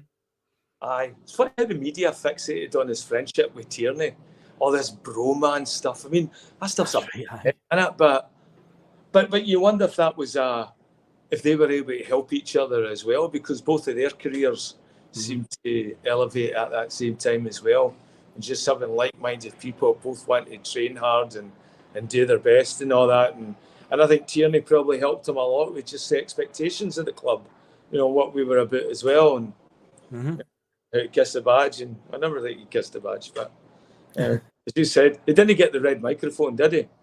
No, that seems to be the curse at the moment. People have made a connection that if you hold the red megaphone of the Green Brigade, Tierney did it. Apparently, Jota, there's pictures of Jota doing it, and they leave us sadly. So, there's pictures of Kyogo with the red megaphone as well, and it's like, oh no, cursed, unfortunately. But see, Roberts is that one as well. Like, he became a bit of a meme in Celtic, social media, where transfer window would roll around after he left, because he came back for a second year on loan and injuries sort of hampered him and he didn't get back to the form that he did. But I say it became a running joke, a meme, whatever you want to say, where it was like every time a transfer window, bring him home was always a thing. Get Patrick Roberts, bring him home. We just kept pushing this. But see, when you look at his career, and again, you look at what I was saying at the start with the teams that are in the City Group. After leaving us, he's been loaned to Girona, their Spanish team. He was loaned to Troy, the French team. He's been loaned around a whole load of different teams. He then went to Sunderland. I believe now he's transferred to Sunderland permanently. And it's like, man, you just... I know the Championship in England is a good standard compared to what he'd be playing here week in, week out. But you just think about, man, the connection he had with the fans here and that. And it's like, if he just gave us a few more years, signed for us permanently and, went on after that. But you just look at what happened there. Because, again, I believe he went back down to England as well. And there was a lot of talk in the press about he was going to get a chance because he did score against Man City in a Champions League game for us, because UEFA's rules are loan players can play against their parent club. But yeah, the stories were that it looked like City were going to give this boy a chance, and it just didn't happen, sadly. If only we had a history, or we could look back at a player like a Gary Hooper or something like that, and have any sign that, that when you leave Celtic, it's not always for the best. Yeah, if only. I think you get much more an opportunity. I think if you are an industrious player and you plan your career well, Celtic's a brilliant showcase for your talents. You get no other team's getting talked about on as many platforms as what we are in the Championship. That's unheard of, or propping up players like that of the same skill level. In Celtic they get a worldwide audience, and you also get that platform to play in Europe as well. And I think he could have done much more with his career, testing himself on the European front than you can. I think that's what we have to be looking at offer now. Now that we've found a way to get access to Europe immediately, as long as we can keep up our coefficient, that will help us. That will help us recruit players. And the Patrick Roberts thing, that's bad management, isn't it? Bad management. Because you can see how good the boy was, but his career definitely hasn't reached the heights I think it could have reached. So he says, Championship is still a good level in terms of to playing that compared to the Scottish Premiership. But you just felt when you looked at this boy, and given what City paid for him to join them originally from Fulham when he was 16 or 17, it's like you thought this guy will go to the top, but it's just not quite went that way for him. Now, bringing it up to current day, to say the very, very top of the show, naturally, it's very relevant today because we have actually signed Marco Tilio, Australian international who plays for Melbourne City, who are obviously part of the City group. Literally, they've got a sky blue kit with Etihad as their sponsor. And they've got City in their name as well. But yeah, he came in. The first thing is, and a lot of people are obviously speculating this, Liam, at the moment, we don't know for definite, but do you think he is a replacement for Jota? Do you think that's why he's been brought in? Because my personal feeling is we were already well down the road negotiating for him, and this Jota thing has only came up in the last few days. I don't think he's going to be a replacement for him. I think he's just going to come in and whenever he gets a game, he gets a game. I would be very surprised if he is the guy that's going to play 50-something games this season. Replacing Jota is a pretty big one to fill. If the Jota transfer does go through, of course, because at the moment, he's still a Celtic player. He still is. But, Tilio, and what's your feelings on it then? Well, maybe it was a replacement for James Forrest or Abada. At that point, he plays in that wing. I know he can play across the front three. So that replaces Abada being a centre forward and a winger as well. Honestly, I don't think we had any inclination I don't think we were even on the radar that they were looking at Jota. It just seems right for left, So I don't think we were looking to replace. I think whatever you see, I think what we'll get to see now is what Brendan does, how Brendan reacts to this. So you're certainly, I would say, marquee player. Okay, so here's a chance to make a statement. Who do you bring in?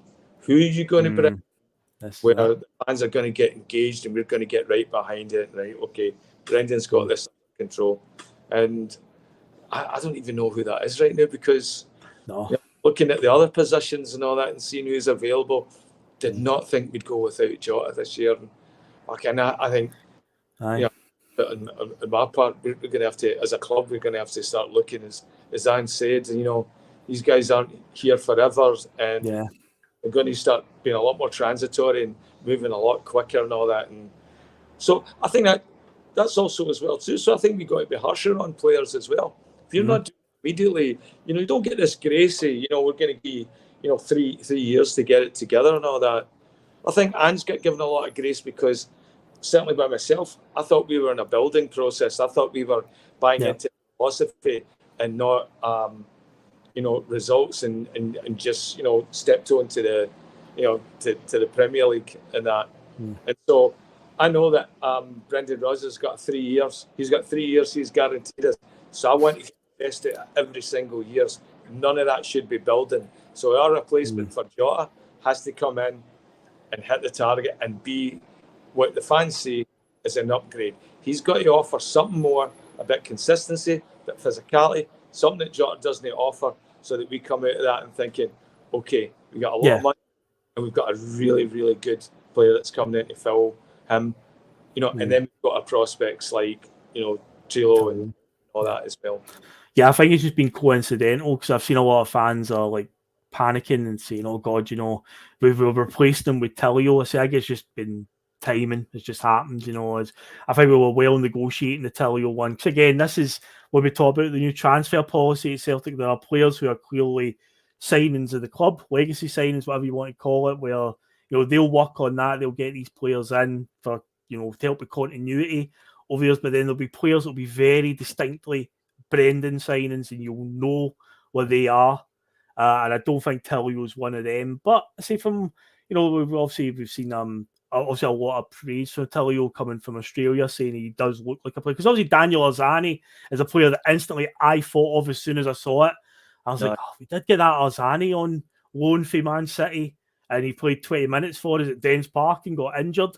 And then it turns out, I looked at his history, and he obviously returned to City after leaving us with the injury. Never got a game for Manchester City at all, like every single loan player we take from them. And he then just spent the next few years again doing the Patrick Roberts route, where he was loaned out to all different teams. And now he's back playing in Australia permanently. But in the 2018 World Cup, when he came on as like the youngest player in the Aussie squad, it was like, oh, Daniel Arzani, what a player he is. And obviously Tilio was at the 2022 World Cup with Australia. Again, a lot of praise around him, a lot of excitement. He's coming in here to us, and I'm just like, oh God, I just hope this isn't another Arzani one. Hopefully this guy is not injury prone like what happened to Daniel, and we do get to see the best of him. But the fact that he can play multiple positions, again, utility player, can play both wings, can play through the middle. It's going to cover a few positions for where obviously, if there's injuries setting in or suspension, that should help obviously. But I don't think he will be the replacement for Jota.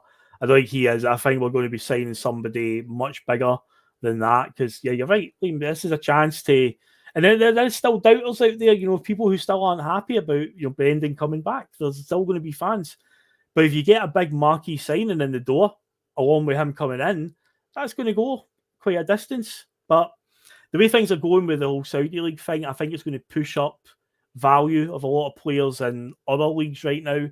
Like England, it seems to be the go-to one for us at the moment, Liam. We were thinking of who can we, sign to replace him, because we're so exposed to the English Premier League, and with Brendan having that connection.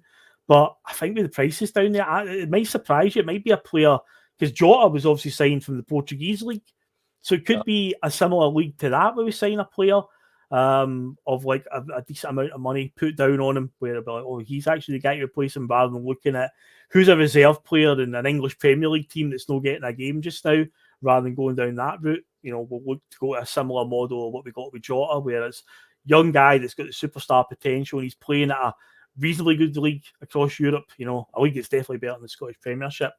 But yeah, we'll see how that goes. But as for Tilio at the moment, he's just signed today, and he's the latest City Group connection player that has come in the door. But yeah, that's is coming up to about an hour and 45 minutes. Yeah, so Russell did, like the maverick that he is, he came in, he made his point, and then he left. So yeah, we'll look to head off in the next few minutes. Before we do, Liam, if you remember back to start the show, I did hit you with a wee trivia question. And it was obviously to do with Celtic and Manchester City. There was 5 answers to it. And it was Celtic and Man City have played each other 4 times this century. 2 times in friendlies and 2 times in competitive games. Can you name the goal scorers for Celtic in those games? There are 5 of them. Right, okay. Scott Sinclair. No, Sinclair's not one. No. Not one? Okay. No. Dembele, yeah. Paddy Dembele. Roberts. And Paddy Roberts, yep. See, the other goal is one that cashed out, and I think I know why you've said Scott Sinclair for the other goal that night in the free each game. Aye. So, you know, I've hardly missed a Champions League game in about 20 years. I missed that one. I had work meeting I could not get out of. Just during the day for me, right? Yeah, of course. Well, Well, but yeah, I don't think so. So the friendlies. the friendly ones you would do very well. I'm keeping my eye on the chat to see if anybody comes in with the one from the two friendlies. You'll do very, very well to get that. We played them in friendlies. So is it past 2010 or is it before 2010? This century. So they're both one's from 2008 and one's from 2009. So it's that City team that we're talking about. It's not quite the Abu Dhabi City team. It's the Thaksin Shinawatra City team we were playing. Right. Oh, I'm going to say Nakamura. No, not Nakamura, but Gary Brown's came in with one of the ones from the friendlies. Chris Killen scored in one of them. I believe Tony Mowbray was the manager. Yeah, Tony Mowbray had he had Chris Killen at Hibs, I believe. And when he came in as Celtic manager, Chris Killen got a few games for us in that pre-season. But Chris Killen's one of the goal scorers from the friendlies. But yeah, I can tell that the one from the free each game, the middle one, the second goal scorer is annoying you. I can tell. It's a hard one to remember. It's a tricky one. Because everyone remembers Moussa Dembele scoring the overhead kick. Everyone remembers that, and obviously scored very early in the game. We totally shell-shocked them. But who scored the one in the middle? Okay, so I'm trying to think who that would be. It wasn't a Man City player because we would have had that. Oh no, it's a former Man City player, right? Perhaps a Man City player scored it because it might have gone down as an own goal as well. There's a conflicting debate on this one because a Celtic player obviously hit the shot and a City player slides in front of it and it hits off him going into the net. So you could award it to either. Oh, Christ. I don't know. Kieran Tierney. Tierney? Aye, okay. Tierney. Remember he scored against Leipzig in the Europa League? A very similar position, but Raheem Sterling slides across to try and block it and it hits Sterling on the way in. So it could go down as an own goal as well. But the other one from the friendly, I say it's from 2008, 2009. You'll do very, very well. He was a Scottish youngster. They got a few games around about that era. Scottish youngster. Mm-hmm. So around about 2008, 2009 era. Came through the youth ranks. Played for quite a few clubs in the Scottish Premiership after leaving us. Michael Gardner? No, not him, but I'll give you another clue. He's got a few problems with the follicles on his head. He's had a few problems with his hair over the years. It's quite an interesting hairstyle. One of those ones where it's like, look, just shave it off, man. Honestly. That's Stokesy. Can't be Stokes. No, Stokesy, no. Griffin, all the ones with the really bad hair. Who was the other one? Played for Dundee, St Mirren, trying to get a few other teams that he played for. He's done the rounds at a few Scottish Premiership teams after leaving us. I'm trying to think who it is now. He's a defender, isn't he? No, an attacker. Tiger. Mm-hmm. I'll have Paul McGowan. Oh, used to me. Paul McGowan was the answer. Yeah. McGowan? Yeah, can you picture the hairstyle in your head now? That comb over that he had for a while? Yeah, it's like, look, man, just shave it off. Honestly. At this point in time, just shave it off, man. But yeah, it was Paul McGowan, Chris Killen. They scored in 2 friendlies against Manchester City, and then Moussa Dembele, Patrick Roberts, and yeah, Kieran Tierney, or you could put Raheem Sterling own goal was the other goal scorers from that one. So yeah, that wraps us up. But it's about an hour and 50 minutes. So yeah, we'll head off now. But yeah, in terms of what's coming up on the bus over the weekend, who knows? It's a magical mystery tour on the bus. Anything could come up because if there's a big news story, we'll tend to go live and talk about it because yeah, there's no games to talk about yet. There's none of that, so there's no PMP going on. Sunday Blair will be on as usual. A dignified Sunday Blair, I would fully expect. So I'll be on for that. I think Mark might be back. I know he flew out last Sunday. I don't know if he's back in time for the Sunday Blair, but if not, myself, David, and Regan will definitely be on. And yeah, whoever else joins us. And I say there might be a show. Russell might just do an impromptu show tomorrow. Who knows? But again, the only way, dear viewers, that you will know that is you have to hit the subscribe button. You have to hit the bell notification so you're reminded when we go live. That's the only way that you'll know. But yeah, other than that, obviously, thank you to Russell for coming on. I hope he's enjoying his night, whatever he's doing right now, wherever he is. But yeah, Liam, another Bustalgia completed. Enjoy that one, mate. I'll always enjoy Bustalgia with you, Phil. It's great. Get to open up the TARDIS and go back in time. It's fun, isn't it? Indeed. So hopefully Brendan gets on to Man City and sees if they fancy sending us like Haaland on loan or something like that. That'd be a good replacement for Jota. You know, just get on to them and say, hey, chance, man. Or Phil Foden or something like that. Come on, City. Don't ask. Exactly. Well, who knows? There might be another player coming in from City over this summer. We need to keep our eyes on that. But for now, yeah, we're heading off, guys. So enjoy your weekend, whatever you get up to. And yeah, we'll see you next time we're on. Catch you later, guys. You know.